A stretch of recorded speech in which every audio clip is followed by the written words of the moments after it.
খুব আমি সোফা বিক্ৰী কৰিলোঁ, বিচনা বিক্ৰী কৰিছোঁ। আজি এটা বস্তু দেখাম আপোনালোকক। সোফাবিলাক কেনেকৈ চাফা কৰা। কেতিয়াবা আপোনালোক খুব দামী সোফাবিলাক লোৱা হয়, দাগ লাগি যায়, ল'ৰা ছোৱালীও দাগ লগাই দিয়ে, জানি নাজানি আমাৰো লাগি যায়। আজি আমাৰ তেনেকৈ কাষ্টমাৰ সৰু বাচ্চা এটা আহিছিলে, তেখেতে অলপ দাগ ইয়াত লগাই দিলে। তো মই কেনেকৈ আপোনালোকে যদি দাগ চাগ লাগি যায় কেনেকৈ চাফা কৰা হয় সেইটো বিষয়ে আজি অলপ দেখাম। এইটো ভিডিঅ'ত সেইটোৱে দেখাব বিচাৰিছোঁ। তো মোৰ লগত আছে সিদ্ধাৰ্থ।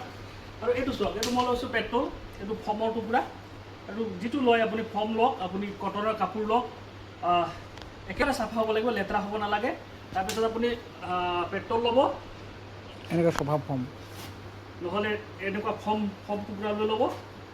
চ' মোক কেনেকৈ চাফা কৰা হয় মই দেখাই আছোঁ আপোনালোকক। আজি সেই এটা আইডিয়া দিছোঁ, আপোনালোকে ঘৰতে নিজে কৰিব পাৰে। প্ৰথমে দাগটো দেখাই দিয়ে, চিধা দাগটো অলপ এই কৰি দিয়ে, জুম কৰি দেখাই দিয়ে। এইখিনিত লাগিছে, একেবাৰে দেখি আছে আপোনালোকে, বেয়াকৈ দাগ লাগিছে। তো ইয়াত কেনেকৈ চাফা কৰা মই দেখাইছোঁ। এই পেট্ৰল ল'লোঁ, পেট্ৰল ইয়াত মই তিয়াই ল'লোঁ এইখনত ভালকৈ এইটো মই উলিয়াই দিলোঁ এবাৰ, মচি কিনে ওলাই গ'ল। এতিয়া এই জেগা য'ত লাগিছে তাৰ মই ধুনীয়াকৈ ওচৰৰ পৰা দেখাই দিয়ে। এইটো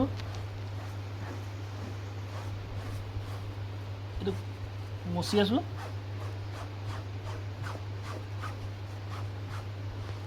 এইটো চাওক সম্পূৰ্ণ গুচি গৈছে, এতিয়া একেবাৰে নাই, হালকা অলপ এটা আছে, তাকো মই মাৰি দিছোঁ। এতিয়া চাওক, চাওক একেবাৰে নাইকিয়া হৈ গ'ল। তাৰ ওপৰত আকৌ এবাৰ ধুনীয়াকৈ চাফা এইটো ফৰ্ম দি আকৌ এটা মচি দিছোঁ মই।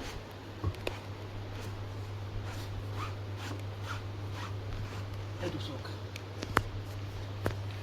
হালকা অলপ লাগি আছে, অলপ কেতিয়াবা বেছি হ'লে অলপ বেছিকৈ টানি থাকিব লাগিব আপুনি। খালি পেট্ৰল বা কেৰাচিন তেল ল'ব, বেলেগ বস্তু ইউজ নকৰিব। পাংখাখন চলাই দিব, 2 মিনিটত আপোনাৰ গোটেই গোন্ধও নাইকিয়া হৈ যাব। এইটো চাওক, এতিয়া দেখাই দিয়া, এতিয়া চাওক এইটো একেবাৰে নাইকিয়া হৈ গ'ল। তো আপোনালোকৰ ঘৰতো যদি তেনেকৈ দাগ লাগে কেতিয়াবা চোফাবিলাকত, কেনেকৈ আপোনালোকে ড্ৰাই মানে ক্লিন কৰিব পাৰিব, ঠিক আছে। এতিয়া কেইটামান নতুন চোফা আহিছে, এইটো ছেকেণ্ডত মই সেইকেইটা দেখাই লৈছোঁ। এতিয়া এখন এটা চোফা আহিছে, আমাৰো কেতিয়াবা লাগি যায়, কাষ্টমাৰ সৰু সৰু বাচ্চাবিলাক আহে, কেতিয়াবা উঠি দিয়ে ভৰি চৰি। চ' মৰম লগা কাপোৰ এইবিলাকত দাগ লাগিলে বেয়া লাগে, লাগি যায়, উপায় নাই, তেনেকৈ চাফা কৰিব লাগিব। আকৌ এবাৰ বুজাই দিছোঁ, পেট্ৰল ল'ব, নহয় কেৰাচিন তেল ল'ব, এটা কটনৰ কাপোৰ ল'ব, নহ'লে ধুনীয়া এটা ফৰ্ম লৈ ল'ব। যিটো বস্তু ল'ব সেইটো একেবাৰে চাফা হ'ব লাগিব ফাৰ্ষ্ট, ঠিক। আপুনি তাক পেট্ৰল বা কেৰাচিনত জুবুৰীয়া ল'ব আৰু চেপি কিনে তাক গোটেইখিনি উলিয়াই দিব। যিখিনি থাকি যায় তাৰপিছত তাক সানিব। যিমান বেছি যদি ডাঠ আছে অকণমান সময় লয়, 3-4 বাৰ কৰাৰ পিছত দাগটো নাইকিয়া হৈ যায়। আমি তেনেকৈ চাফা কৰোঁ। আপুনি এই বুদ্ধিটো যিটো মই আপোনাক কৈছোঁ, আপোনালোকে ইউজ কৰি চাওক আৰু কেনেকৈ পালে কমেণ্টত নিশ্চয় জনাব। ধন্যবাদ, নমস্কাৰ। আপোনালোক হৈ গ'ল।